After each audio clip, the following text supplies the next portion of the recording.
जिन पर महात्मा की कृपा होती, ये 8 बातें उसके हृदय में अपने आप जागृत हो जाती हैं।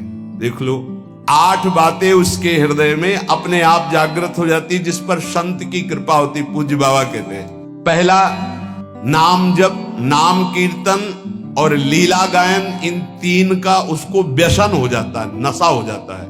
ये 8 बातें महात्मा के कृपा पात्र में जागृत हो जाती है। नाम जप, नाम कीर्तन और प्रभु की लीला गायन का नशा हो जाना।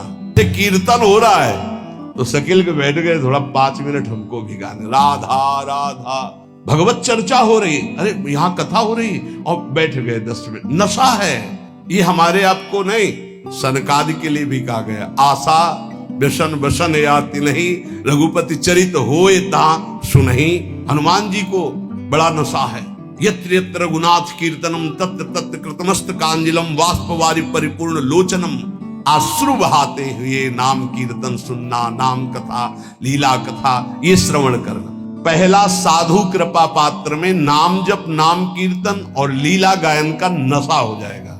दूसरा, उसको साधु के दर्शन से ऐसा सुख होगा जैसे अपने प्रिय रिश्ते नातेदारों को अच्छा आओ आओ आओ आओ, हृदय एकदम आह्लादित हो गया।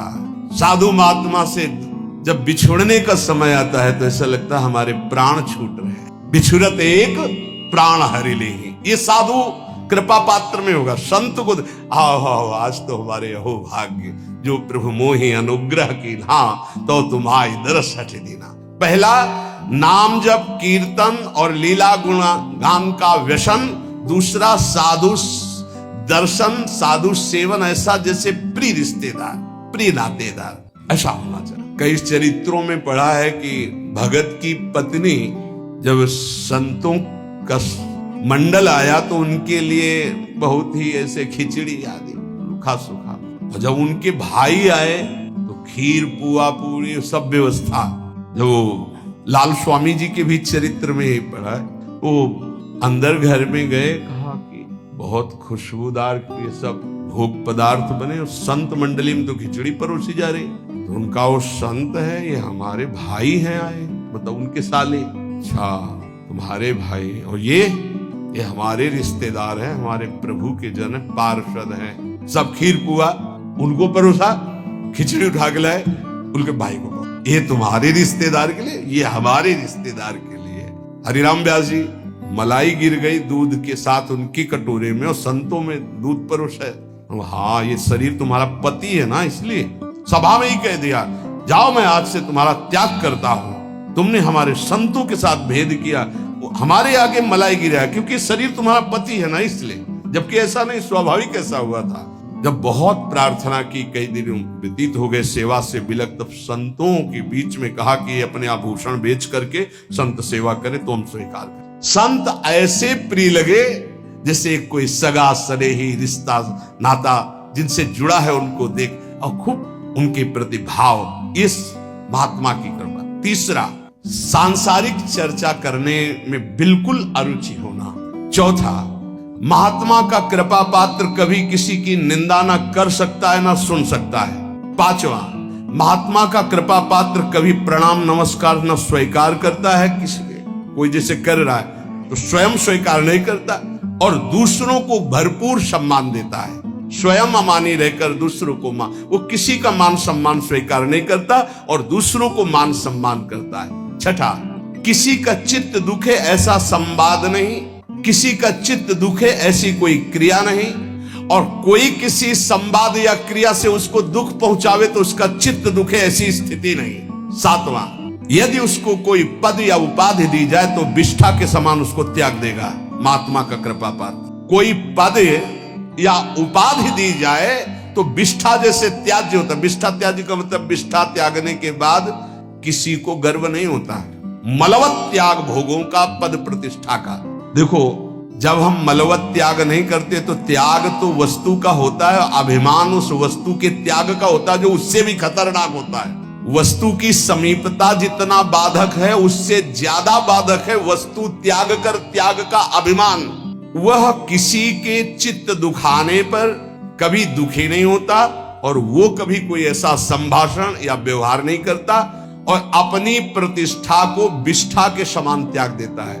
भोगों का त्याग, संपत्ति का त्याग, जहां बड़े महापुरुषों के प्रति आए तो विषवत त्याग बताया गया है, वमनवत त्याग, 3 शब्द बोले गए, वमन के समान और मल के समान। इनमें सबसे ज्यादा श्रेष्ठ मल के समान है। उसका ध्यान ही नहीं है, कोई उसको ऐसे, उसका स्मरण ही नहीं। मलवत त्याग मतलब उस त्याग की स्मृति भी नहीं रह गई, उसे त्याग कहते हैं। ये महात्मा की कृपा पात्र को होगी को प्रतिष्ठा को, संपत्ति को, मान को विषवत त्याग करना, वमनवत त्याग करना, मलवत त्याग करना। इसकी पहचान की 8 बातें महात्मा की कृपा पात्र में आ चुकी हैं।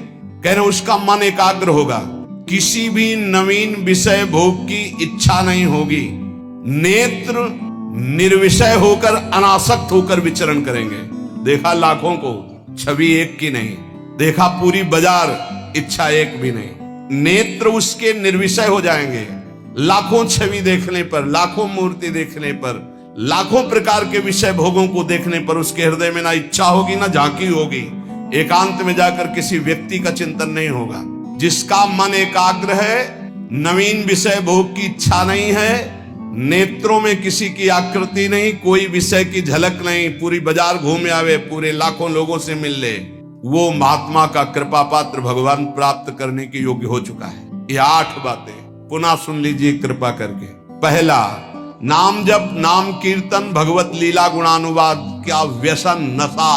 कीर्तन हो रहा है, दौड़ कर बैठ गए, हम भी 10 मिनट गाएंगे। नाम जप के लिए हर समय उत्साहित रहो कि जैसे गरीब आदमी 1-1 मिनट मेहनत करके धन कमाता है, ऐसे तुम नाम कमाओ। भगवत लीला गुणानुवाद में श्रवण इंद्री को, जिनके श्रवण समुद्र समाना, कथा तुम्हारी सुभग सरिनाना, भरे निरंतर होई न पूरे, ऐसे। दूसरा, साधु महात्मा प्राण प्रिय लगे। तीसरा, संसारिक चर्चा बिल्कुल विषवत लगे, नहीं सुननी नहीं करनी। जब उस मार्ग में नहीं जाना तो मुझे चर्चा क्या करनी। तीसरा, संसारिक चर्चा नहीं। और चौथा, कभी किसी की निंदा ना करनी है और ना सुननी है। पांचवा, स्वयं अमानी रहकर सबको मान प्रदान करना है, कभी अपने को मान सम्मान के विष का पान ना करावे। छठवां, किसी का चित्त दुखाए ना, दूसरे के चित्त दुखाने वाली कोई क्रिया ना करे, और दूसरे के द्वारा चित्त दुखाने वाली बात और क्रिया होने पर अपने चित्त को दुखित ना होने दे। सातवां, अपनी प्रतिष्ठा को विष्ठावत त्याग दे। कोई भी उपाधि, कोई भी पद प्रतिष्ठा भगवत प्राप्ति के बाद जो हरि करे, पहले कोई स्वीकार न करे। उपाधि नहीं तो उपद्रव हो जाएगा। 8वां, सदा सच्चरित्र होकर जीवन व्यतीत करना। काशी में जज स्वामी नाम के एक बड़े सिद्ध महात्मा थे, जब रहते थे तो एक संत भगवान आए थे उनका, चलो आपको ब्रह्मबोध संपन्न महापुरुष के दर्शन कराते हैं। तो शायद मुमुक्ष भवन ऐसा नाम था जहां सन्यासी जन रहते थे, वहां गए। स्वामी जी एकदम वयोवृद्ध, अस्थिमात्र हुए रहे शरीरा, नजदीक गए तो जैसे एक उन्माद अवस्था को प्राप्त होते हैं वैसी स्थिति थी। अचानक जब स्वामी जी ओम नमो नारायण है, अचानक ऐसी दृष्टि हुई और बस इतनी जोर से हाथ पकड़ा और अंग्रेजी में उन्होंने कहा, मैं अंग्रेजी तो याद नहीं है, और उसका भाव था, वो गुड करेक्टर ऐसे कुछ बोल रहे थे कि जिसका चरित्र पावन है वही सब कुछ है, और अगर चरित्रहीन है, चरित्रता चली गई तो कुछ नहीं रहा। इसलिए जीवन में करेक्टर गुड रखना है। मतलब हम तो हिंदी में बोल, वो अंग्रेजी से बोल रहे, तो जो संत ले गए थे वो ट्रांसलेटर, हाँ हमको वो ये भी अंग्रेजी कहना, इसलिए रुक गए। वो उसका भाषा हिंदी की करके वो हमें बता रहे थे कि वो, तो ये 8वां है, सर्वदा पावन चरित्र रखना। कोई हमसे त्रुटि, कोई ऐसी गलती है उसका सुधार किया जाए। बहुत जन्मों से हम लोग फिसलते रहे, अब इसका सुधार कर ले। ये सत्संग केवल भगवत प्राप्ति के लिए होता है। ये सत्संग केवल समस्त संत महापुरुष और भगवान की वाणियों के मिलकर होता है। जो तुम एक शास्त्र में ढूंढोगे वो तुम्हें ढूंढी ढूंढाई वस्तु मिल रही। ना तुम्हें दूध खोज करना है, ना दही खोज करना है, ना मथना है, ना माखन करना, सीधे घी मिल रहा है भैया। अगर अब पुष्ट ना हुए तो भगवान जाने। बड़े बड़े महापुरुषों के पावन सूत्र, पावन चरित्र, पावन सिद्धांत आपको मिल रहे हैं। आप कृपा करके, अपने ऊपर कृपा करके, हमारे ऊपर कृपा करके, हमारे भगवान के ऊपर कृपा करके। कैसे? भगवान के ऊपर कृपा। भगवान ये गीता हमारे लिए बोले हैं, अगर हम स्वीकार करेंगे तो मानो भगवान कहते कृपा कर रहे हो हमारे ऊपर, जो हमारी बात मान रहे हो। जैसे छोटा बच्चा दूध पी लेना तो माँ कहती बहुत अच्छा, मानो माँ के ऊपर कृपा कर दिया, नहीं तो माँ चिंतित रहती। गुरु के ऊपर कृपा कर दिया यदि आपने बात मान ली, क्योंकि गुरु निश्चिंत हो जाएंगे। आप भगवत प्राप्त हो गए, आप भगवान को मिल गए। ये हमारी निश्चिंतता, हमारे प्रभु की निश्चिंतता। और आपके ऊपर गुरु कृपा भरपूर, हरि कृपा भरपूर, लेकिन आपकी कृपा में कंजूसी है आपके ऊपर। आपकी कृपा यदि आपके ऊपर हो जाए तो सब बात बन जाए। आप अपने ऊपर कृपा करें और जो सुन रहे हैं वैसा आचरण कर ले, यही है अपने ऊपर कृपा। सर्व मंगल हो जाएगा। खूब नाम जप करें, भगवद आश्रित रहे। और प्रार्थना है, दिनचर्या को भगवान मान लीजिए, हमारी बात मान लीजिए, अपनी दिनचर्या को भगवान मान लीजिए। दिनचर्या में त्रुटि ना कीजिए। दिनचर्या जिसकी पावन हो गई वो पावन हो गया, महात्मा बन गया। एक दिनचर्या, कोई भी दिनचर्या जो आपकी बनी हुई है उसको कभी त्रुटि मत होने दीजिए। बुखार आ जाए तो कपड़ा ओढ़ करके गेट के पास बैठ जाइए, आप उसका प्रभाव देखिएगा। दिनचर्या में बहुत बड़ी सामर्थ्य होती है। जिन महापुरुषों की हमने चरित्र पढ़े, बड़े बड़े महापुरुषों की, उनकी दिनचर्या थी, वही हमारे बचपन से दिमाग में दिनचर्या बैठ गई है कि एक दिनचर्या ही आपको उन्नति मार्ग में ले जाएगी। एक दिनचर्या, कृपया हमारी बात मान लीजिए, एक दिनचर्या बना लीजिए। आपकी दिनचर्या की त्रुटि वो आपके लिए बहुत हानिकारक होगी, प्रमाद स्थिति हो। अन्य समय आप कार्य कीजिए जो आपके और कार्य है, दिनचर्या में आपकी त्रुटि नहीं होनी चाहिए। आज के सत्संग का जो आपने श्रवण किया उसका मनन करो और अपने आचरण में उतारो, और इसी जन्म में प्रिया प्रीतम की प्राप्ति की योग्यता हमारे अंदर। प्रिया प्रीतम मिले ना मिले, हर समय उनको पुकार कर रो रहे हैं यार, ये तो आ जाए।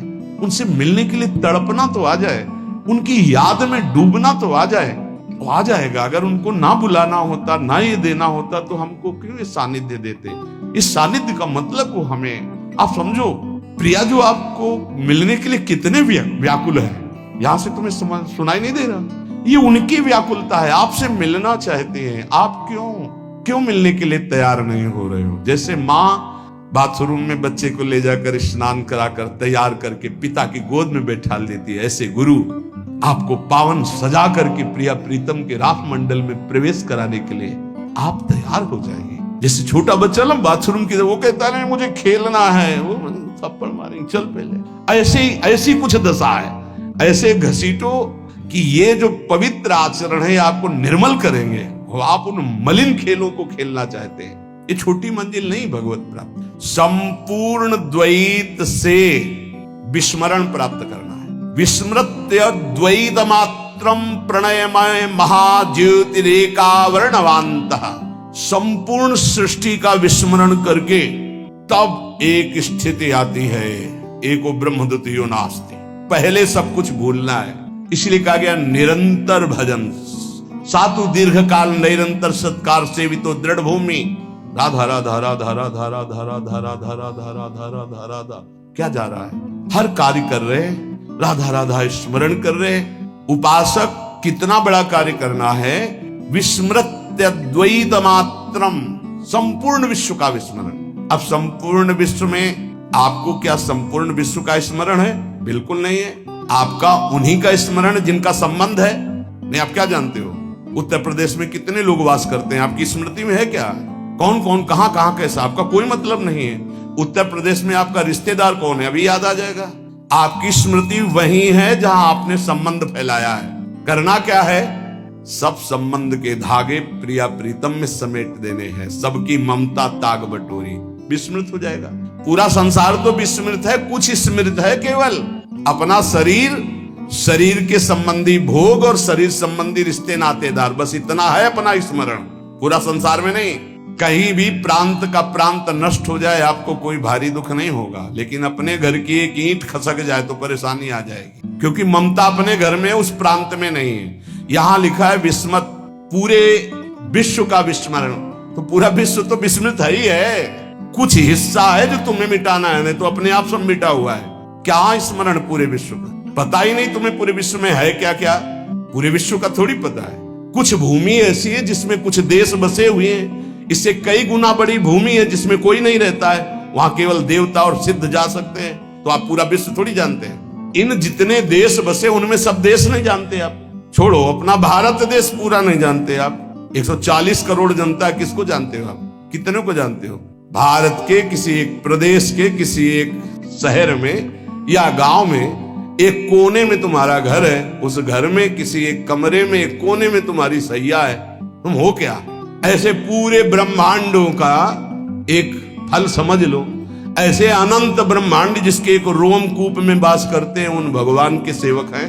ब्रह्मांड निकाया निर्मित माया रोम रोम प्रतिवेद कहे, दिखलावा माते तेन अद्भुत रूप प्रचंड, रोम रोम प्रतिलागे कोटि कोटि ब्रह्मांड, कोटि कोटि करोड़ करोड़ ब्रह्मांड जिनके करो।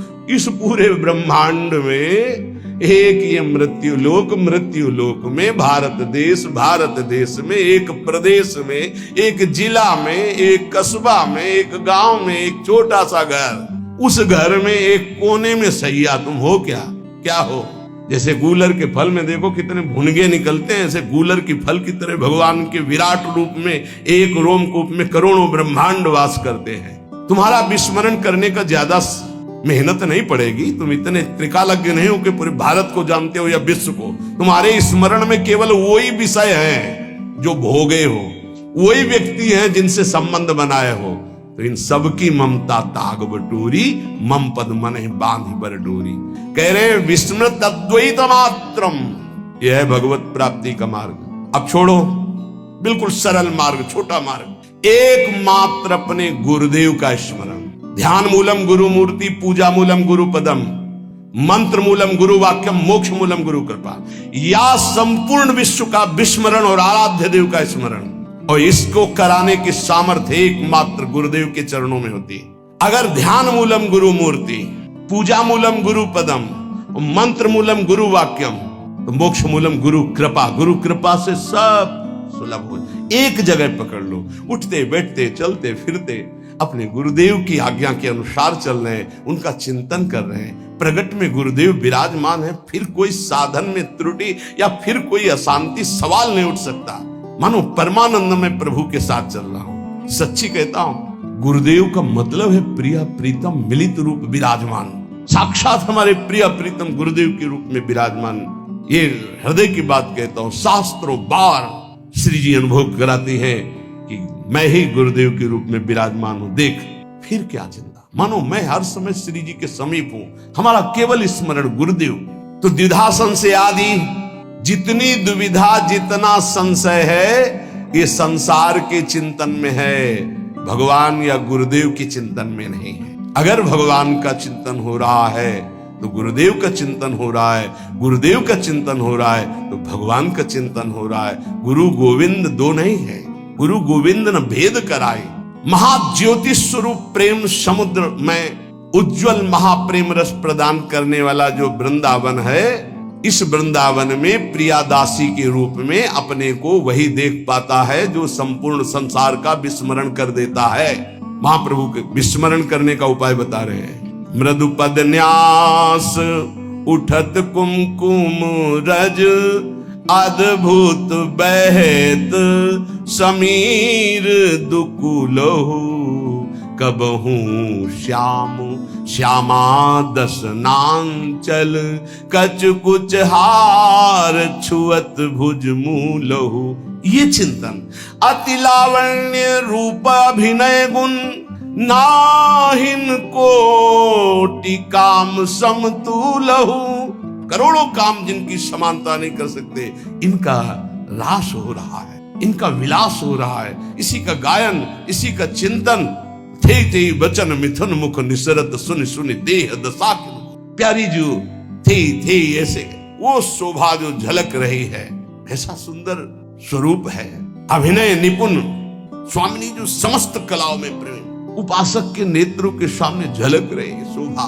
लटक लट लोचन रकुटी अनंग नचायो, ता थे धरत नूतन गति, पति ब्रजराज रे जाए। वो शोभा देश शुद्ध का विस्मरण करा करके ऐसी स्थिति में पहुंचाए है जहां प्यारोढ़ क्षमते न यच्छु सुखादि नाम ध्यानगम, वो उपासक भाव देह को प्राप्त कर लेता है जो द्वैत प्रपंच का विस्मरण करके अपने आराध्य देव की लीला चिंतन में लगे। कैसा सुंदर रूप है हमारे युगल सरकार, अति लावण्य रूप अभिनय गुण नाहिन कोटि काम समतुलो, भ्रकुटि विलास हास रस बरसत, जैसे हरिवंश प्रेम रस है। प्यारी जो विशाल नेत्र महाप्रेम समुद्र भरे, उन नेत्रों से जब प्रीतम की तरफ देख रही हो और मंद मुस्कुराकर भ्रकुट संचालन हो, वो स्वरूप प्यारी जू का अभिनय निपुण लटक लट लोचन भ्रकुटी अनंग नचायो।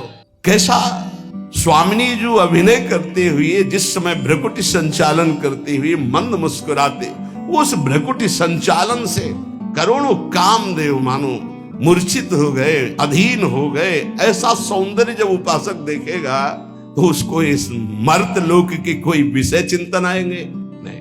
हमारा जो मार्ग मिला बहुत रसमय, 84 जी प्रेम समुद्र है।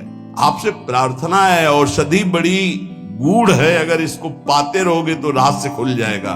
84 जी का गायन देश शुद्ध विस्मरण करा देने की स्थिति में आपको खड़ा कर दे। ध्यान दीजिएगा, सिद्ध साधन है देह विस्मृति विश्व विस्मृति का 84 जी का गायन, 84 जी का चिंतन, 84 जी का श्रवण। अरे अपने की बात क्या, लालजू को विस्मरण करा देने की सामर्थ्य श्री प्रियाजू में है।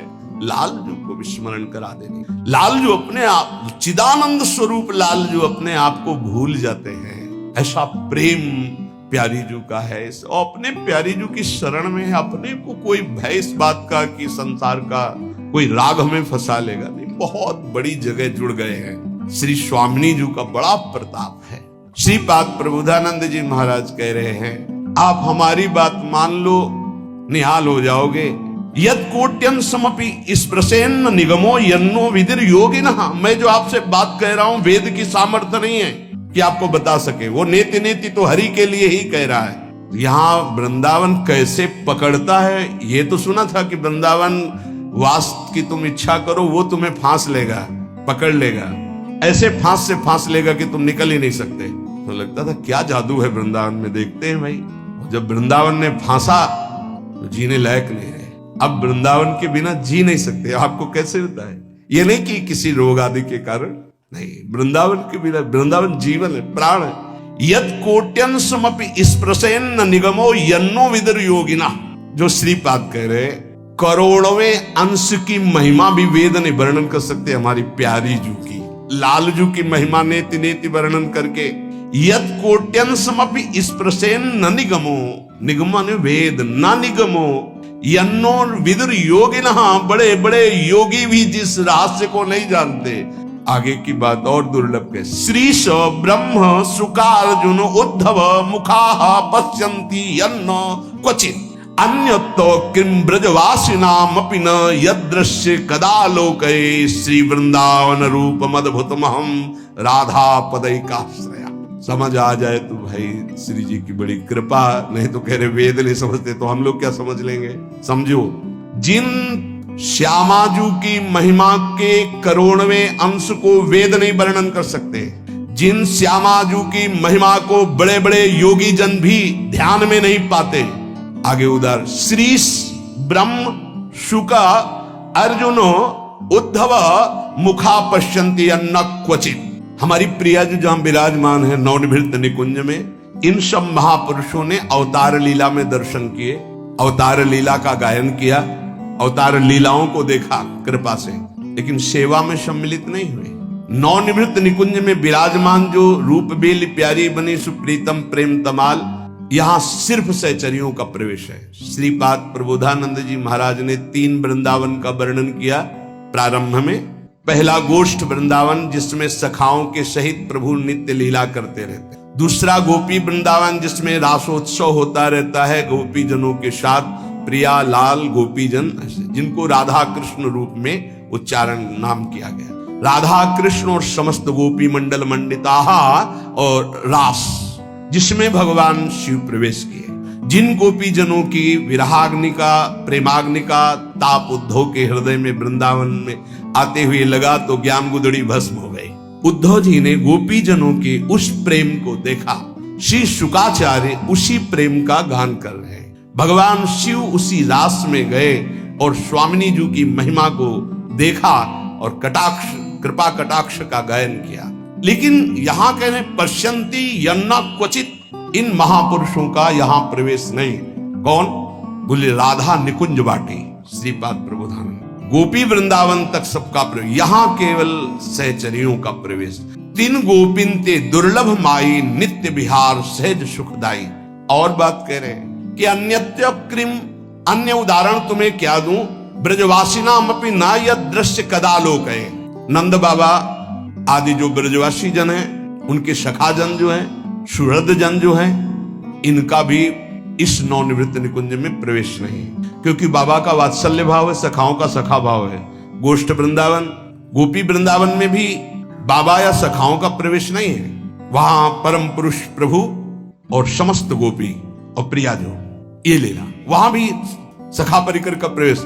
फिर यहां तीन गोपिनते दुर्लभ माई, इसलिए कह रहे श्रीश ब्रह्म सुकार्जुनोद्धव मुखा पश्यन्ति अन्न क्वचित, अन्यत किम ब्रजवासिनाम अपि न यदृश्य कदा लोके। श्रीमद् राधा सुधानिधि। न देवैर ब्रह्माद्यैर न खलु हरि भक्तैर न सुहृदा, दिविर यद्वै राधा मधुपति रहस्यम सुविदितम। कभी गर्व नहीं होता आपको कि स्वामिनी जी ने मुझे ऐसी जगह शरणागति प्रदान की कृपा से, जहां बड़े बड़े महापुरुष भी याचना करते? कभी नहीं, बस ऐसे ही मिल गया, इसलिए उसकी कीमत नहीं समझ पाए। रतन चिन्हों नहीं दीन्हों करते डाक। इसलिए मेरी बात पर हे सखे विश्वास कर लो। लक्ष्मीपति, भगवान शिव, ब्रह्मा, शुक, अर्जुन, उद्धव आदि, ये सब जिस महिमा को जानते हैं, गाते हैं, पर जहां प्रवेश नहीं है, उस रस की हम तुम्हें बात करते हैं कि उस रस को प्रदान करने वाला ऐसे वृंदावन और रजरानी है। जब इनका आश्रय मिलता है तो राधा पदई का आश्रय ये हृदय में ठसक हो जाती है। श्री राधा जुग चरण निवास, प्यारी जो हमारी महारानी, हम उनकी चरण दासी। उपासक, इस बात पर स्थित हो जाओ कि बहुत ऊंचाई पर आपका संबंध हो गया है। अब चूक मत करो। इस जीवन से जो कुछ हो रहा है वो सिर्फ आपके लिए है। यदि आप अपने को संभाल नहीं पाते हैं तो आपका दुर्भाग्य है। ऐसा अवसर, फिर कह रहा हूं, खुल के कह रहा हूं, ये हमारी मुख की, हमारी बड़ाई की बात नहीं है, ये उस यंत्र की बात कर रहा हूं जो श्री जी से संचालित है। आपके लिए सिर्फ ये यंत्र चल रहा है, आपके लिए सिर्फ बोला जा रहा है। यदि आप इसे स्वीकार नहीं करते हैं, आप अपने जीवन को भगवतमय नहीं बनाते, तो हमें लगता है कि बहुत बड़ा घाटा कर रहे हैं आप अपने जीवन के साथ।